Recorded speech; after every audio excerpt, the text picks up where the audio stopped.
Hey everybody, Jason here, And Paul? and just wanted to let you know as we're starting off this episode that we recorded this episode at the beginning of May. So you're going to hear some references to that time period and what was going on in the world at that time. Yeah.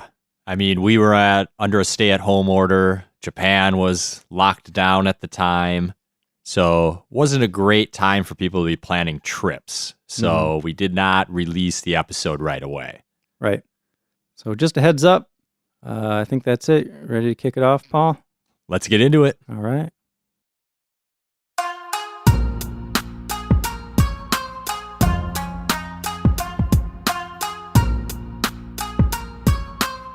Welcome to Sightseeing Japan, the podcast where we explore the land of beautiful, scenic destinations. I'm Paul Bresson. And I'm Jason Nealing. And today we're doing something a little different. We have special guests. We are excited to have on the show with us Simon and Moo, the owners and operators of a Kyushu-based travel agency called Kyushu Journeys. Welcome, you two, and thank you so much for being on the show. Okay, thanks so much for inviting us. Thank you.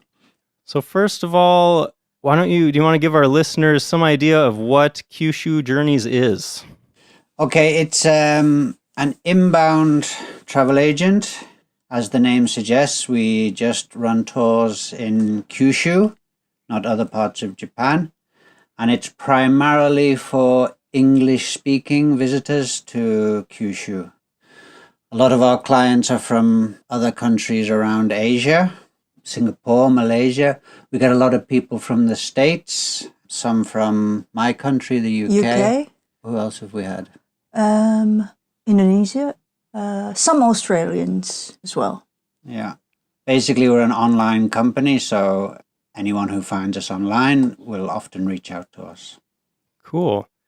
So can you tell us about what kinds of services you offer? Like, are you just planning trips for people and they go off and do what you've planned, or do you actually take people out and like act as their tour guides? How does that work? I guess it's our main business at the moment is the first thing you mentioned, where we will plan the trips for our clients, but they will head out on their own. Moo, more and more though, has started acting as a guide, as a Kyushu local. She obviously knows the area very well, especially in areas that she's quite passionate about. So she's done quite a few pottery tours, taking people around the pottery villages, introducing them to the potters, taking them to the kilns. And also Moo guides some of our group tours. We had an autumn tour, a fall tour, last November, which Moo was guiding. We were due to have a cherry blossom tour this March, but obviously with the virus situation, everything got cancelled. And Moo will be guiding our fall tour later this year and a foodie tour early next year as well. Cool. So, Simon, I just wanted to ask you, I was a little curious, what led you to making your life in Japan and ending up running a travel agency? It's good, yeah, good question. So actually me and Moo lived for 15 years in Indonesia together. We were both in the travel business there. And each year we used to come back for Moo to see her family and to see her parents. And each year we came to Kyushu, we would always take a little trip together. Usually we'd take Moo's mum just for a few days. And every time we went somewhere, we said, this is great. This is so great. We've got to make a travel agent here. And finally we did. We relocated back to Japan about 3 years ago and started Kyushu Journeys then. And our love for Kyushu made us just want to focus on Kyushu and not the other islands in Japan. Wow. So you said you were living in Indonesia, right? What brought you both there? I, with a couple of buddies, was running a scuba diving center. Oh, wow. Moo was working at different hotels. Yeah, in some hotels and Japanese-owned travel agent or leisure companies. Very cool. So I know a lot of people, especially on their first trip to Japan, tend to stick to Osaka, Kyoto, and Tokyo as the main big three cities. Is there a certain type of traveler that you see traveling to Kyushu more? It's exactly as you said, actually. I would say 100% of our clients, just about, I think, have been to Japan before. The first trip, everyone goes, of course, to Tokyo. Everyone goes to Kyoto. A lot of people go to Osaka. And then they get this out of their system. And then the next time they come, they're looking to find the more traditional Japan there. Japan away from the mega cities, Japan as they imagine it, Japan as it used to be. And that's the kind of clients we get coming to Kyushu. The people who've done the big cities and are now looking for something a little bit different. That's funny because that totally describes me. That's my first 2 trips to Japan, was sticking to Honshu and mostly Kyoto and Tokyo. But next time I go back, I'm definitely planning to maybe hit Sapporo or Kyushu and enjoy a little bit more of the nature and the smaller cities. Yeah, it took me until my 4th trip to make it down to Kyushu, but I wish I had gotten there earlier. There's so much cool stuff there.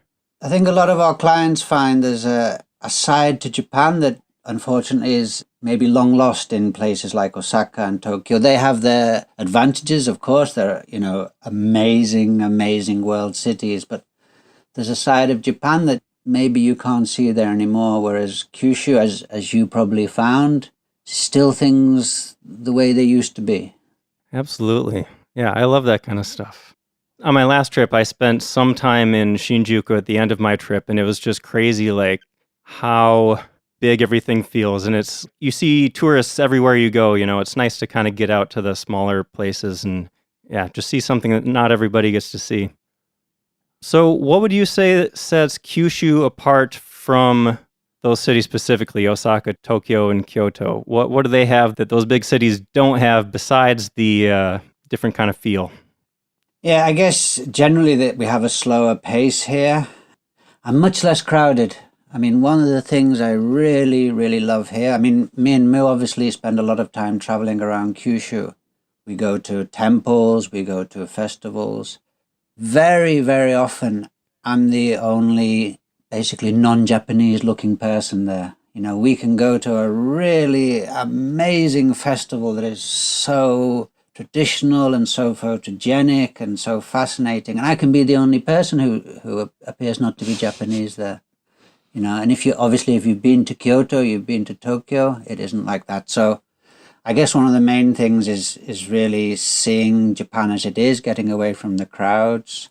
Our clients really love the nature here. The scenery in Kyushu is really breathtaking. And that includes the volcanic scenery. Kyushu is very famous for having a couple of very active volcanoes. So the volcanic scenery is fascinating. Kyushu, as you know, because I listened to your onsen episode, is known as Onsen Island because it goes with having so many volcanoes here. We have so many natural hot springs, and a lot of our clients really love to do a tour. So if they come for a week, they will often stay in 4 or 5 different onsen hot spring resorts. Oh, wow. And the food here is very famous. Even the Japanese come to Kyushu for food. What would you say are the main foods that somebody definitely should not miss if they go to Kyushu? A lot, but not about the meals, but ingredient itself is really fresh and nice. So any land of Kyushu is famous for its great meat, beef, chicken, and pork. Lots of different districts have got famous branded meat, like Saga beef, maybe you've heard of, or Takachiho beef in Miyazaki Prefecture, and some famous chicken in Kumamoto, and black pork in Kagoshima a lot. And of course, Kyushu is one big island, so great seafood and freshly made sushi and stuff, and some fruits as well. It's now just finishing, but now it's a strawberry season, so we do a lot of fruit picking, like strawberry picking and grape picking. Persimmon. Persimmon? Yeah. Well, That's ramen. cool. Yeah, and ramen. Simon just told me. ramen. Yeah, so Kyushu is the home to tonkotsu ramen, It's a pork My broth. favorite kind. Oh, yeah. So it's said it's born in Fukuoka, but not just Fukuoka. If you go to Kumamoto has its own tonkotsu ramen as well, and Kagoshima. They all claim to be the best, huh? They all have their own different style, huh? I definitely need to go back to Kyushu and try all of those, because that was one of the big things I did in Fukuoka, was try a lot of different places that made tonkotsu ramen. Sure. What we often do with our client itinerary, generally they'll be on if possible, a circular route. They will start off in Fukuoka and they might pass through Kurume, which is the city which is supposed to be the real home, the real place that ramen started on Kyushu. So they'll go to Fukuoka and then Kurume and then, as Moo mentioned, Kumamoto. So we'll, on each place, if they're ramen fans, we'll suggest a ramen restaurant in each of the 3 places and then say, okay, which is your favorite? Are you a Fukuoka ramen guy? Are you a Kurume ramen guy? Are you a Kagoshima? Kumamoto ramen guy. And they, people enjoy it. I mean, I'm not sure if you went in Fukuoka. It's in the same building as the train station. If you arrive by train from another part of Japan, you will come into Hakata Station. In that building on the 2nd floor, they have Ramen Street, which is a whole floor of ramen shops. I'm not sure how many they have. I guess it's about a dozen different shops, each of them selling a slightly different kind of ramen. So yeah, as you said, if you come to Kyushu, you're really in ramen heaven. If you love your noodles, then you can have a different style every day. Yeah, I can't believe I missed that. That sounds amazing. I love that. So you mentioned strawberry picking. Are there a lot of places around Kyushu where tourists can go and pick fresh produce? Yeah, quite a lot, especially Fukuoka and Kumamoto prefecture. The strawberry season starts here around mid-December until probably right now. So maybe half of the year when you come to Kyushu, you can do strawberry picking. And lots of farmers has got the greenhouses. So you can go to the greenhouse and pick the strawberry as much as you want. Typically like kind of 60 minutes or 90 minutes, you can eat as much as you want for like $20 or so. But also you can just do the picking and take home as well. Wow, that sounds awesome. Yeah. So I got to ask, because I'm one of those weird people that's a vegan and I don't eat meat or animal products. So if I was going to stay at a ryokan or an onsen resort, could I request vegetarian meals there? Yeah, it's a good question. I've not eaten meat myself for 35 years, but I eat fish. And one of the reasons is for 25 years I wasn't a vegan, but I didn't eat any meat or any fish. And it got quite challenging. It honestly depends how strict you are, okay? A lot of Japanese things will have a hint of seafood. For example, if you have udon noodles, there's no meat in it. So if you can close your eyes to the fact that there's fish stock in the broth, you're fine. If you're more strict, honestly speaking, it's quite difficult. Probably at a ryokan is the place you're most likely to be able to eat something, because we would be able to order in advance and arrange it. It would mean a lot of discussion with the staff. It's not really a kind of concept they have here. So in a ryokan, to answer your question, you may be okay, but just going around the streets in the daytime trying to find food on the hoof would be a bit of a challenge, honestly, I have to say. But there is one great ryokan in Kurokawa Onsen, which serves vegan kaiseki, so you can go there. Oh, nice. That sounds good. Yeah, when we were in Japan last time, Jason was helping me out a lot, telling me like, this is how you ask for no eggs, or this is how you ask if it's got fish in it. But we made it work. Jason was really helpful. I did my best. As Moo said before, there's lots of great veggies here. I mean, as you travel around Kyushu, you see they have so many small scale market farms. They don't have the huge scale farming here.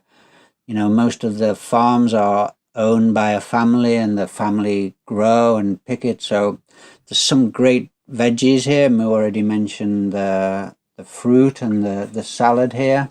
We, even for our household shopping, we will go to a kind of farmer's market every week, where local farmers or even local people just grow stuff in their garden and bring it along. And it's great veggies here, really great veggies, great salad, great fruit, as long as you have someone you're traveling with who can help you. Ask no egg, no meat, no fish. The good thing is, I say, it's not, honestly, veganism, even vegetarianism is not a big concept here. But the people here are they want to go out their way to help you. So once they get your point, they will really bend over backwards to try and help you out, even if it's something that they aren't used to doing. That's great. So let's see, in our Kyushu episode, we talked about how Kyushu is the name of an island, one of the main islands of Japan, and it's also the name of a region, including a lot of other smaller islands. Can you tell us about like any other smaller islands that you work with in addition to the main island of Kyushu? One of the islands that we quite often include on our clients' itinerary is called Yakushima, which is right at the southern tip of Kyushu. Some of our clients will fly from Kyushu. Some will take the ferry. Some will take the car ferry. And this island is very, very famous for its absolutely gorgeous, gorgeous scenery and its forests. It's actually famous as well for its rain. It rains a lot there, which is why it's so green. And it's a really, really wonderful place for trekking and hiking, whether you want to just trek as a family for a few hours or whether you want to do a multi-day trek, taking your tent with you. It's a great place for this. And one of the very famous treks there is to see a tree which is believed to be 5,000 years old. Wow. 5,000? I mean, the estimates range between about 3,000 and 7,000. So we tell our clients it's about 5,000. It's certainly one of the oldest trees in the world. And the great thing is you can hike there. You can go right up to it and you can see it. It's a good full day hike to get there. But, you know, it's something really worth ticking off your list. It has this very magical field all around Yakushima. It's full of nature. There's turtles and there's deer and just really gorgeous, gorgeous scenery. As we were saying before, that in lots of parts of Japan, you don't find anymore. It's really tropical rainforest. Because we're obviously in Kyushu, we're right down south here. Mm-hmm. So I actually wanted to ask about the weather, because I can read about it, but I want to know, like, if you visit Kyushu in the winter time, what's the weather like? Does it get very cold there? The winter is not so bad here because, again, we're down south. And obviously it depends, I guess, what you're used to in your own country. For me as a Brit, actually, the winters here are quite mild. So it would not really go below freezing in the daytime. And we would get snow once every few years, a little bit. So we have a lot of clients coming around Christmas, New Year is quite popular. The time to avoid in Japan actually is not the winter, it's the summer. I'm not sure if you guys have been in the summer. It's just too hot and it's just too humid. We basically, if our clients want to come in summer, the first thing we'll say before we take a penny off them is, "Are you sure?" It's really hot and it's really humid. Actually, it's interesting to note this is when they're planning to hold the Olympics. Is right in the middle of summer. Yeah. They were meant to hold it this year in July, and instead, because of the virus, it's going to be 2021. But it's in July, and for me, it's just too hot. We heard there was some controversy about the marathon because of how hot it was going to be. It got moved to Sapporo, I believe. Yeah, there were a couple events that were moved to Sapporo, I think, right? Yeah. Yeah, I mean, it's too hot to walk down the street. No, never mind to run a marathon. So summer, we get the occasional client here, especially people from Asia, maybe a bit more used to it, who say, yeah, I know it's going to be hot, but this is the only time I can get the leave. So, that's fine. So avoid summer. As anywhere in Asia, it's maybe best to avoid the rainy season, which is just coming up to summer, which is normally starting in June. Mm-hmm. So basically from June to July, August is not a great time to be here. Conversely, where now is May, which is really one of the best months for weather. Today it's around, I don't know Fahrenheit, sorry guys, it's about 26 degrees C here, which is really nice. Spring is nice. Autumn is gorgeous. Winter is not freezing. So, yeah, basically any time okay, except avoid the rainy season, avoid summer. And as with anywhere in Japan, we always tell our clients, avoid Golden Week. So you guys have been to Japan a few times. You will know what this is. This is the period traditionally when all the Japanese take their vacation and travel around Japan. And actually it's the start of May, normally the end of April so it lasts roughly a week. And just everything is so crowded. The trains are full, the roads are full, all the activity destinations are full, the hotels are full. So again, if possible, we tell our clients, come just before Golden Week, the weather's nice. Just after Golden Week, the weather's nice. But if possible, try to avoid Golden Week. The very popular time with our clients for the natural beauty of Japan is, of course, who doesn't think of Japan and cherry blossom? This is rightly popular. It's gorgeous here. It's probably our busiest time of year. We have our group tour, but we also have lots of clients coming. This is in Kyushu, this is the last week of March into the first week of April. And also the fall leaves, as you would call them, the colors of the autumn leaves, are also absolutely gorgeous, gorgeous, gorgeous in Kyushu. So we will have a group tour around the end of November for autumn leaves. And a lot of our clients will come and travel around at that time. It's a very beautiful time of the year. And spring generally, there's lots of spring flowers, and it's a really beautiful time to be here, whether it's spring or whether it's autumn. Yeah, fall has always been my favorite time of year to take a trip to Japan. Those fall colors are amazing. And when I was in Fukuoka in November, it was just incredible, all the colors. I suppose Yakushima, you said, was like a tropical rainforest. They probably don't really have fall colors there, huh? It's probably green all the time. I was curious about Yakushima too. Is that one of those places that's kind of sparsely populated around the coast, and then the middle of the island is much more just nature, or is there actually a decent population on that island? Off the top of my head, I don't know the population, but it's not heavily populated at all. I mean, it's right on the edge of where people are living. It doesn't have big cities in Yakushima. It's a very tourist-orientated place. So it's another place to go to escape the crowds. The only crowds you're likely to see are on the very, very popular hiking or walking routes. Cool.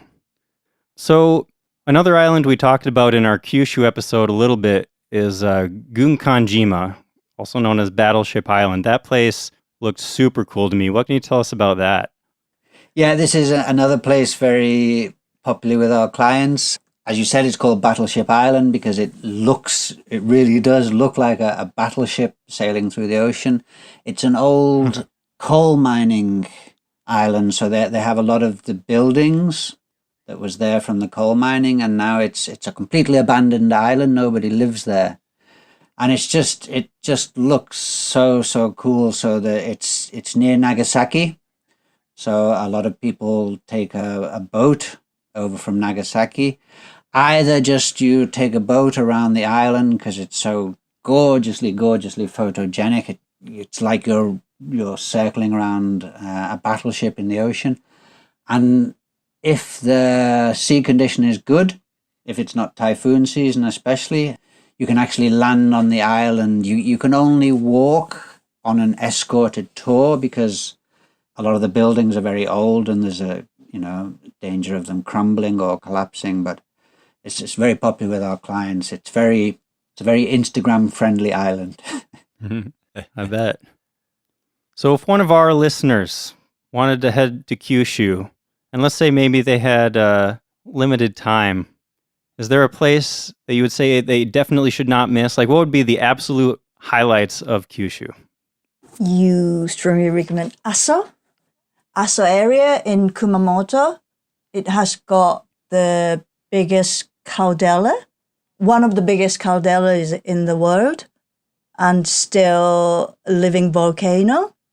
And when the volcanic activity is mild, you can go near almost about less than 1 kilometer from the Crater. Wow, that sounds so cool. There are no volcanoes around here. So hearing somebody say like, oh, when the volcano's not active, you can go up to it. I'm like, wow. Yeah. That's cool. It does sound cool. What can you tell us, like, what is that experience even like? Can you actually see smoke rising up? Yeah, smoke is coming up from the crater. And if you're standing there for only about 5 minutes, you get ash Wow. on your shoulders covered and in head. ash. Wow. It's meant to be one of the only volcanoes in the world. Literally, you can stand on the crater rim and look down into the lava. Actually, my parents came, and at that time it was open, so we stood there and you're looking down into a bubbling, boiling volcano, which is so cool. And oddly, it's green. You would imagine you're looking into this red for some reason. Yeah. Weird. For some reason, it's green. But for the Almost last a year, more than a year now. Yeah, almost a year. It's been too active, so you can't go right to the crater rim. And I remember actually when you go to the crater rim, they have little concrete sheltering buildings. So if the worst comes to the worst and it starts erupting, you're meant to run into these buildings and hope for the best. But obviously in Japan, they're very good at, That's so cool. They have a lot of scientific knowledge and a lot of sensors. So, they don't have unexpected eruptions really. But even now our clients visit, and even though you can't get right up to the crater, you can get close enough. You can smell the sulfur, and you're getting ash, and you can see the big clouds. And it's a real, as you said, for most people who don't have active volcanoes on their doorstep, it's a real interesting experience. And actually, if you go to the very tip of Kyushu, they have another active volcano, Sakurajima. And some days there, you need to take your umbrella because the ash is lightly falling, so you need the umbrella instead of the rain. Wow. to protect you from the ash. So all this is kind of good fun. Who doesn't want to get rained on with ash once in their lifetime? That all sounds awesome. Do you have to wear a mask to keep from inhaling ash? No. I mean, it's a big city there. It erupts now and again, and they have to evacuate, especially the smaller villages on the side of the volcano. But people go around their daily life. It's Kagoshima is a big city there, so you don't wear a mask. Uh-huh. It's just you can often see a light dusting of ash on the cars and stuff like this when it's in a very active mode. And they're both quite active at the moment. Aso volcano and Sakurajima volcano are both in an active phase at the moment. It all goes together with the volcanoes, with the earthquakes that obviously Japan is famous for, with the onsen. It's all related to this very bubbling landscape. The big eruptions were, maybe 90,000 years ago, but we're still living in that landscape today. I mean, Takachiho Gorge, which you may have heard about, is one of the very famous, gorgeously beautiful gorges. That there's a river gorge with such steep sides. This was also caused by the volcanic eruption long ago. So the whole landscape here this is why we have the onsen, and it feels bubbling and alive. One of our favorite places, we go to somewhere called Unzen, where they have what they call the hells. And this is the steam rising from the ground as you're walking around. All to your left and right, there's this sulfurish steam all around. It's all very devilish, and you get some great photos. And in your Kyushu episode, you also, I remember, mentioned Beppu, which has these wonderfully entertaining blue hells and red hells, these steaming volcanic pools. So the whole island has this kind of half alive feel to it. It sounds amazing. Yeah, that sounds really cool. So I know there's a Shinkansen that goes to Kyushu, but once you're in Kyushu, how do most of your clients travel around the island? The most popular way of traveling Kyushu in our company is to hire a car and then do the self-driving. So that is the best way to access, Aso volcano and Unzen or some other places we just mentioned. Because the public transport is okay, but not into every small cities and towns. So driving yourself will be the best way to travel around Kyushu and know deep about Kyushu. Do you ever have people from America or other places where they drive on the right side of the road that have some issues adjusting to that? Yeah, we do. We've had quite a few American clients who do self-drive. Yeah, it's obviously something you need to adjust to, but what our clients tell us is once you start doing it and you see, everyone else is driving on the left side of the road, you're unlikely to suddenly veer into the opposite line of everyone else. So we've had quite a few American clients do that. The great thing about Kyushu is the road network is wonderful. It's very good condition roads. There's not a lot of traffic. Very rarely see a traffic jam here. So it's a very, very nice place to drive around. It's actually quite popular as well for people with big bikes. Come here from all over Japan. Often when we go to the rural area, we see groups of bikers. Don't worry, in Japan, they're very well behaved. They don't have this reckless reputation that they do in other countries. And it's a great, they love coming here and driving around because it really is wide open roads that take you right into the countryside. And all along the roads, there's always little restaurants and cafes you can stop that, sell the local fare, the local produce. And it's a nice place to do a road trip. And we would recommend normally a road trip for our client, and the client who don't want to do a road trip would probably join one of our group tours where we have a tour bus. So we do the driving for them. We do have clients come by, want to travel by train, and we can arrange that. But as Moo said, the rail network can't get you into the really deep countryside areas. You can visit all the main cities, but to get to the countryside areas, you want to drive a car. Sometimes for our clients who travel by train, we will arrange a car and driver just for 1 or 2 days during their trip to get them from the main cities into especially around Aso area, or to Takachiho, this gorgeous river gorge area, which is very popular. So you can combine it, we will always chat with our clients first and see what suits them best. And then once we do that, we will plan an itinerary based on how they want to travel.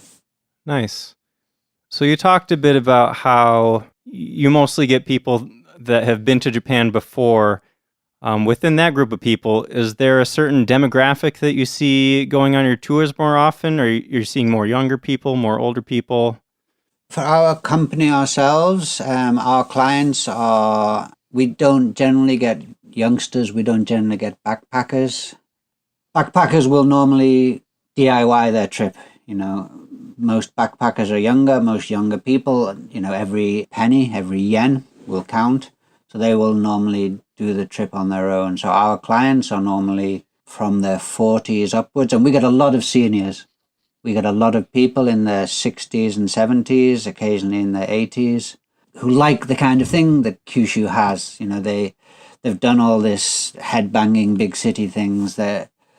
Our clientele is the kind of age group who want to take things a bit slower, who enjoy good food, who enjoy good scenery, who enjoy more cultural things, rather than the young backpackers who maybe prefer the cities and the wilder, maybe you could say more exciting parts of Japan, more modern parts of Japan. Here's people who are like a little bit slower pace, I guess. Cool. So can you give us an idea of what one of these itineraries might look like? If somebody did want to go there and rent a car and drive around, like how long are these itineraries that people are usually following, and what kind of route would they take? What kind of things would they see? Yeah, I mean, it varies, but I would say 90% of our clients come for around a week. Some of our clients who are coming from further away, like the States, for example, may come for a couple of weeks, spend 1 week in a different part of Japan, and then go to Kyushu for 1 week. Our clients who are coming from more nearby countries in Asia will generally just fly in to Kyushu, travel around for a week, and fly out again. Almost everyone will arrive into Fukuoka, which is the main city here. They will fly into the international airport. But increasingly, we're getting people flying into the more regional airports. Even Kumamoto, Kagoshima have international flights these days. But most clients fly into Fukuoka, and they don't really want to spend time in Fukuoka. They don't come here for the cities. So we will normally plan an itinerary where they fly into the airport and leave Fukuoka the same day. We will always plan a circular route, and generally we will focus on our favorite prefectures, which are Oita and Kumamoto, because they have this beautiful scenery, they're very traditional, they have this great food, and also we will have to include Nagasaki as well, either the city or the vicinity. So normally our clients, we ask them how they want to travel. Some people want to see as much as possible, so we will arrange their changing accommodation every night. Some people prefer a bit slower pace of travel, and we'll spend a couple of nights each place. So generally for a 1 week trip, people will stay either 6, 5, 4 hotels like this. You need to keep moving a bit if you really want to get the most out of your Kyushu trip. Staying each hotel 1 night or maybe 2 nights, depending where it is probably ideal. So you mentioned pottery earlier as a kind of a personal passion. I know different parts of Japan have their own different styles of pottery, tokoname, mino. Is there a specific style of pottery that Kyushu is known for? Maybe 2 major style differences. And one is like Arita, which is probably the most famous one in Japan. This is quite lots of people outside of Japan are collectors of old imari. But imari is a kind of Arita. It's that kind of white porcelain and blue and red paintings.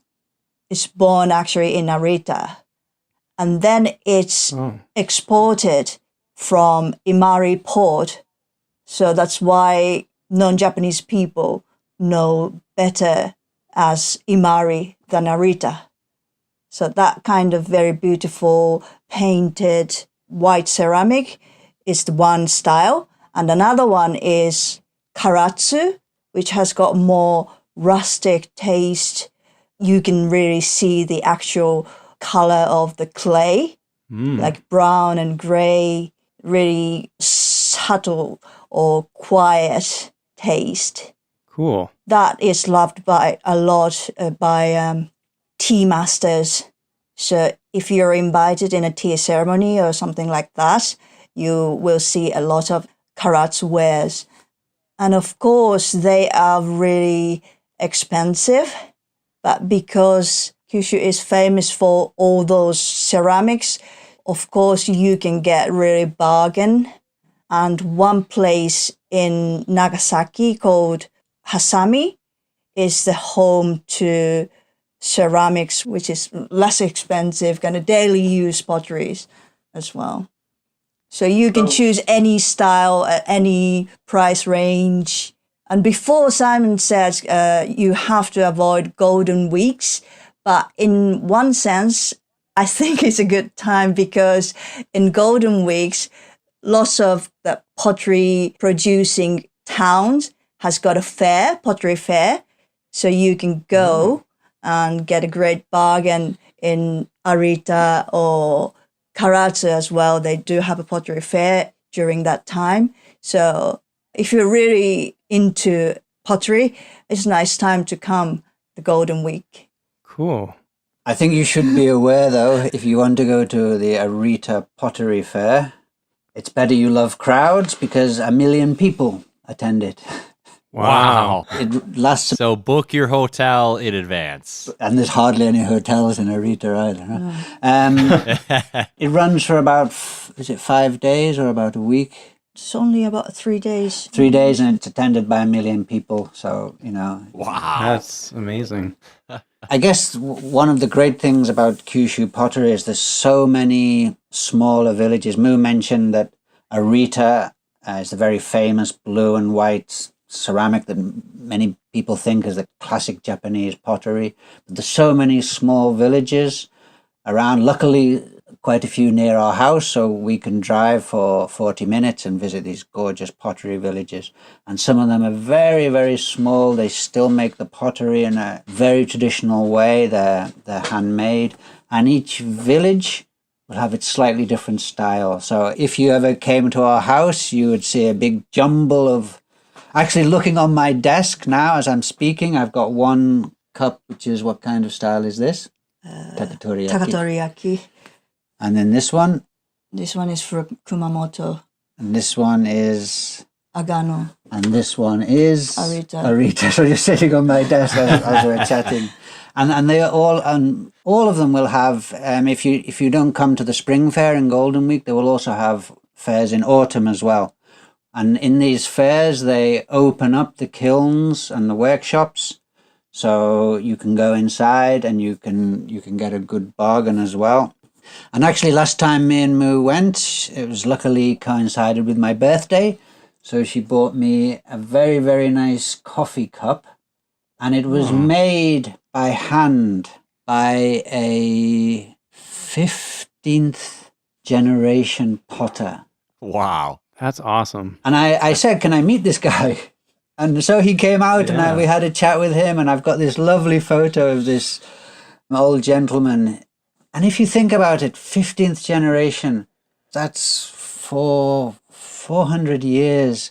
And if you think what's happened in Japan over 400 years, for hundreds of years it was a civil war, and all the external wars, all the floods and the typhoons, and these people carried on making their pots and their cups and their plates.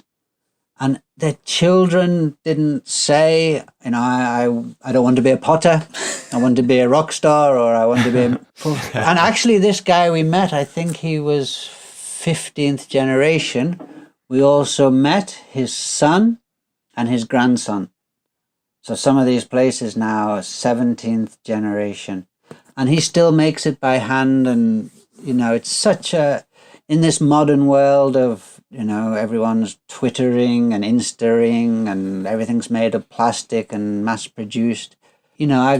Every day I have my coffee from this gorgeous handmade coffee cup made by a 15th generation potter. It costs me 20 or 30 bucks. That's incredible. Yeah, I love that stuff. I think we've talked a little bit before on the podcast about how a lot of places are really holding on to these skills that have been passed down for generations. And it's just awesome that they're holding on to that heritage, because you don't see that around very much in the US. Yeah, I don't know anything about my family past like 4 generations ago. 15 generations ago, I couldn't tell you anything anyone in my family was doing. Yeah. So you talked about those two fairs. If people went to these pottery towns in other times of the year, are there still things that they could see there? Do they get to see any part of like the process of making the pottery or anything like that? In certain places you can. We would often, for our clients, we would have to arrange specifically in advance for a client to come at a specific day and time and see the potter. Some people have it in their mind that you can kind of stumble in and see a rustic old potter making his pot, and maybe you can, but if you think about it, this is his workplace. And in your country, you couldn't just wander into an engineer's workshop or factory and start having a look and taking photos. So I mean, Moo is this is one of her big passions, so she has built up quite a kind of personal relationship with some of the potters in the nearby villages. So, when she goes, she can often go in and we can go around the back and we can see the kilns. But so you can wander around. Whether you will see someone working that day, it depends on your luck. I mean, potters also spend their time doing marketing. They spend their time packing pots into boxes, and they've got various things to do. But if you can see a potter at work, and painting as well. You can see them. A lot of stuff in Kyushu is still hand painted, and the intricate style they do, the skill, the patience is really awe-inspiring. Sounds amazing. So, are there any tours or anything you're working on that you haven't offered before that you're hoping to do in the future? Ooh, yes. So Moo is right at the moment planning a food tour. This is another of her big passions. She's a huge foodie, and Kyushu is so famous for food. So it'll be not just eating good food, but also having intimate experiences with. So, for example, we would go and not just drink tea, but we would have a talk by a tea master about the different kinds of tea, and go to different small-scale food producers. So food tour is one thing. Pottery tour, we've always have in our mind. We've just never had time to do it. We'll be doing a pottery tour. We're planning a family tour with kids' activities. So, obviously we're recording this at the time of the virus, unfortunately. And clearly no one is traveling now. So it's at least giving us some time to start focusing, start preparing for the future, and instead of just chasing our tails, actually do some proper planning. And we've got lots of tours in the pipeline. Cool. That's great. I'm really looking forward to getting to Japan again. I hope we can all start traveling soon. And Kyushu is, I think, now at the very top of my list of where I want to go next. So I'll be looking forward to it. Yeah, I mean, I enjoyed Kyushu a lot my first time there just recently, but talking to you, I realized just how much I missed.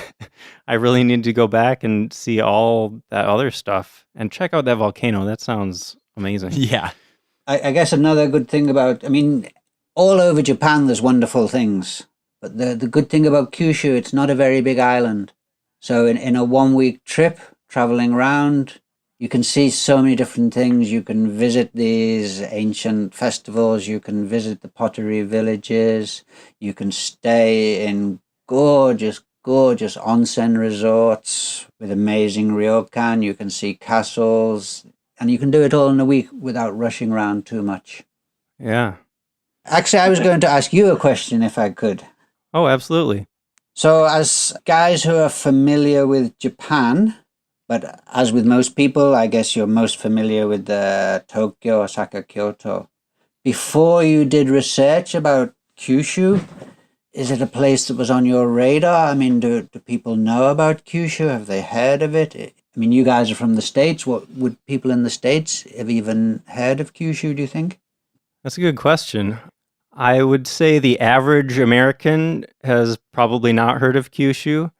Me personally, I think the very first time I heard about Kyushu was in the movie Lost in Translation. They mentioned Fukuoka, and I don't know, for some reason that stuck in my head. But yeah, I think most Americans that have heard of Kyushu are probably already really interested in Japan. People might know that it's one of the main islands of Japan. What about you, Paul? What do you think? Yeah, I knew Kyushu because it's one of the main islands, and I knew Fukuoka because there's a baseball team there. And I'm a huge baseball fan. But beyond that, before we started doing research for the podcast, I really couldn't have told you any more than that about it. But I'm glad that I did the research, and I'm glad that I learned so much because it seems like such a cool place. Yeah, it definitely does. Yeah, the tourist board here, I suppose, if the main thing they promote about Kyushu is, in fact, they nicknamed it Onsen Island because there are so many wonderful onsen here, and with the onsen, so many ryokan. So, this is maybe one of the main reasons that people might come is for these onsen resorts and these outdoor baths in sitting up to your neck in toasty warm mineral rich water, getting your old bones massaged and all your ailments melting away, and the trees are around and the birds are tweeting. There's few better places than this, especially in winter. You asked about winter. Sitting in a toasty hot bath in the outdoors up to your neck in warm water is... Oh, that sounds so nice. Yeah, sure. Yeah, definitely. I guess we onsen ourselves at least once a month, I'm happy to say. Yeah, I would think that would be a big draw for Americans too. We don't have anything like that around here. If I can share one tip for your listeners, because we traveled around with a friend of ours and we went to Beppu, and they have a lot of foot baths there. So instead of onsening your whole body, you just stick your foot in. And he said, wow, my arthritic toe has come to life. After 16 years, he had a toe that didn't move and suddenly burst into life. But actually, the tip is you can buy the onsen essence, take it home to your country, and put it in your bath. And we do that almost every bath. We have a big box of it in our house, and they've taken the goodness or the minerals and they've put it in a powder form, and you can put it in your bath and have your onsen in your own country, in your own home. I didn't know that. Yeah. That's cool. Yeah, I'd never heard of that. That's really cool. I'll have to pick some up when I go to Kyushu. Yeah. There's a lot of places you can get it. There's one specific place where it's really the good stuff, and it's so strong, you have to immediately wash your bath after using it. Otherwise, it will stain your bath, and it really smells this kind of onsen sulfur smell. So when you come, I will take you there and we can pick up a bag. Awesome. Sounds great. All right, so if any of our listeners listening to this are interested in learning more and getting in touch with Kyushu Journeys, where could they do that? Probably if they want to see the kind of ways we spend our time traveling around, probably Facebook is the best. Our handle is Kyushu Journeys, one word. Kyushu is spelled Kyushu. Kyushu Journeys, one word. Our Instagram is Kyushu Journeys, one word. Our website is Kyushu Journeys, one word.com, kyushujourneys.com. But Facebook, you will really, if you have a look, you will understand the kind of things we do. Luckily, as travel agents, part of our job is traveling around Kyushu. I mean, obviously we can't do it now in lockdown, but normally once or twice a month we take a road trip and go somewhere gorgeous and take photos. So Facebook is a good place to follow us on our travels. Great. I'll be sure to include that information in our show notes as well, so listeners can check that out. Simon and Moo, thank you so much for being on the podcast. This was a lot of fun. Thank you very much for having us. Yeah, we enjoyed guys. it. Well, that was really fun. Yeah, I think that went really well. Once we all started talking about Japan, it went good because we're all into that. Yeah, it's fun to be able to talk to other people that are just into that stuff. Yeah, a shared interest. I hope you all enjoyed that as much as we enjoyed having the conversation ourselves. Yeah. You know, before talking to them, I never really got the benefit of a travel agency. Like, I've always planned my own trips, and I didn't really see the point of travel agencies, but it sounds like they have so much in-depth knowledge about their area. I mean, they were telling us about stuff that I didn't know about, and I feel like you could do as much research as you wanted, and they would still know about all these places that you would never find on your own. Yeah. My mom was a travel agent for quite a while when I was a kid. Oh, And she always tells me to go to a travel agent, or sometimes at least. huh. But I've always been in my life such a budget traveler Yeah, that like paying someone to help me plan my trip hasn't fit into it. yeah, Although I'm at the point in life now where maybe I can do that next time. yeah. I mean, I totally see the value in it now, and I think Yeah. if I go back to Kyushu, I will probably use their services, you know. And I mean, Definitely. they just seem like really cool people. I think it would be fun to hang out with them for a while. Yeah, I agree. And just for everyone's info, this is not a sponsored episode. We should point that out. Yep. We just happened to connect with Simon online and decided to do this because we all share a love of Japan. And, you know, hopefully somebody out there listening to this got some value out of it and, you know, maybe can use their services. Sounds pretty cool to me. Anyone that ever's going to go to Kyushu, I think could get some value out of this episode. Totally. All right. Well, that's the end of the episode, I guess. Go check out their website. Go check out their Facebook and Instagram. I've been actually paying attention to their Instagram, and I'm so jealous that they get to spend all their time just like exploring these beautiful places around where they live. Yeah, they've got an incredible Instagram account. Just every day, just like really cool pictures popping up on there. Yeah, they go to like these several 100-year-old temples and stuff. It's like, oh, we didn't see a single other person around, you know? Yeah. That's so cool. Anyway, yeah, check them out. You can reach us at feedback@sightseeingjapanpodcast.com. Paul, what's our next episode? The next episode is on Kiyomizu-dera, a very popular, famous temple in Kyoto. Yes, very. And a very pretty place. Been there a couple times. Mm-hmm. You've also been there a couple times, huh? That's right. Yeah. All right. Well, thanks for listening. See you next time.